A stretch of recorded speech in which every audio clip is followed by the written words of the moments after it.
All right, welcome back everyone. This is Allison Ingraham and I am here at the 2017 MegaCon in Orlando, Florida. And I am hanging right now with comic book writer and CEO publisher of Jamestown Publishing, James Haick. Haick. See, you told me cake. You told me cake. That's okay, it's my favorite food. So it's very fitting. Yes. Haick like cake. So thanks for hanging with me. Thanks for having me. So tell us about the writer of a comic book, Solar Flare. So Solar Flare is an idea I got about 5 years ago after watching a Discovery Channel special on solar flares. And from Florida, and we're used to hurricanes, but solar flares also have like a numeric scale like hurricanes. And I was in North Carolina visiting, and it scared me to death because essentially a solar flare is like an EMP. So it'd wipe out all electricity. And I remember being up there, I was like, how would I even get back home to Florida? So I've been a comic fan since I was 8 years old. And I was like, you know what, I'm going to give this a whirl. I read enough comic books. I want to do it correctly, though. So I did a lot of research, and Kickstarter was becoming popular at the time. And after doing the research, taking some courses, I decided to write it, and I did the storyboard and kind of followed a blueprint.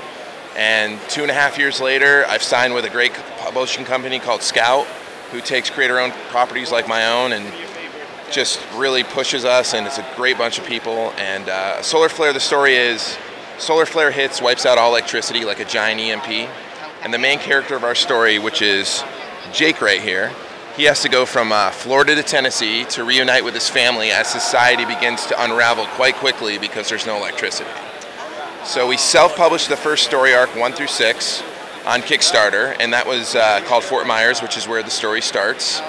And we've been continue to create, and we were talking with a lot of publishing companies because of our success on the convention level. And after going through a few, we struck a deal with Scout, and they have agreed to publish us monthly. And 1 and 2 has come out in the past, their version of 1 and 2, in the past 30 days, and we've sold out and going to a second printing, and it's great. And our end game is TV shows, so knock on wood. But again, living the dream, doing these conventions, meeting our fans, it's been awesome. Yeah, that's fantastic. Do you illustrate yourself as well? No, I wish I could draw. And that was one thing that probably prevented me from getting in the industry a lot sooner, was like, I thought you had to draw. So no, I'm just a writer and almost like a director, because even though I read many comic books when I was younger, I never realized the amount of people that are involved in just creating one. You have an editor, a writer, an illustrator, a painter, an inker, a colorist, a letterer. It's huge. So I act as the director as well, like putting all together and combining it. And now Scout essentially is acting as the director, which has been awesome. Takes a little bit of off you. Yes. So that was my next question was, when you're writing, do you have a vision in mind and then kind of share it with the team? Hey, this is what I like to see, like your illustrator, per se. So what's really cool about comics compared to like writing a novel is a comic is naturally written almost like a screenplay. So when I'm writing a panel, like for example in this book, there's 3 panels here. Like even though there's no words on this page, I have to describe to Branko, as my artist, what's going on in the page. So you're really essentially a director, and that's very similar to how a screenplay is written. So what I usually do is it's amazing how far I've come since the first issue to issue, we're on 11 now. And really how far I've come, like I write backwards now, where each comic book essentially is a 3-act play with 3 climaxes in each of the acts. So I write the climax first, and then I work my way back and start writing the dialogue and such. Let's see. So you talked a lot about when you were a kid and all that stuff. What was your inspiration behind specifically getting into doing comic books? What it was actually what hooked me on comic books was the Marvel Universe comic cards. I was a big baseball fan. I played baseball too, so I always collected baseball cards. And then they came out with like Marvel comic cards, and they had like stats like baseball. And yeah, that's how I got involved. And then a buddy of mine, you know, got me in, and then I've just been following it ever since. And just, I love the stories. I've always had a very vivid imagination, so. That's fabulous. Who or what are your biggest influences on your life and your career? Gosh, that's a big one. Well, my daughter is very big in my life. Again, my wife and my family, my parents I'm very close to. My publisher, Jim, over here, very influential. So yeah, a lot of people, my friends and my family, I mean, that's... Good support system, absolutely. So that always helps. Are you working on anything currently new? I have another book coming out. I'm just not sure when. It's called Long Live Pro Wrestling.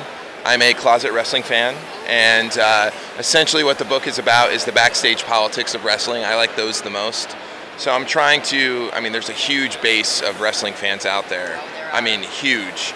And I feel my goal as a writer is not only attract them, but attract people who don't like wrestling, and maybe have them understand why there's a huge base of wrestling fans out there. So we already have a couple of the issues completed, or one complete, and then a couple of the scripts, and I'm just kind of eventually get to it, hopefully soon. Good. That sounds fun. Are there any characters or stories that you're dying to tell or write about?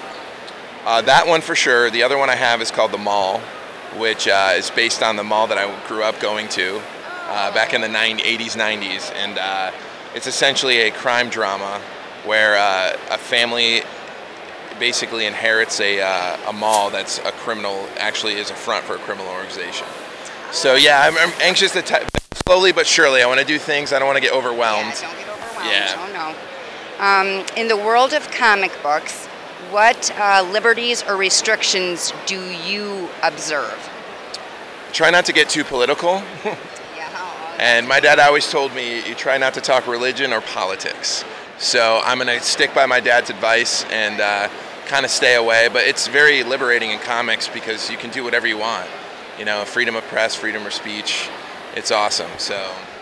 Any upcoming projects, next convention? You do a lot of cons, right? A lot of conventions. Our next one's going to be in Heroes, and I'm going with the whole Scout team. And that's the other thing. When I went with Scout, they are producing some amazing stories that even I think your normal comic fan, like people who don't read comics, would get hooked on comics. They could all be TV shows or movies in my opinion. They're very well written, and Jim and Brendan, who's the CEO, have put together a great bunch of people.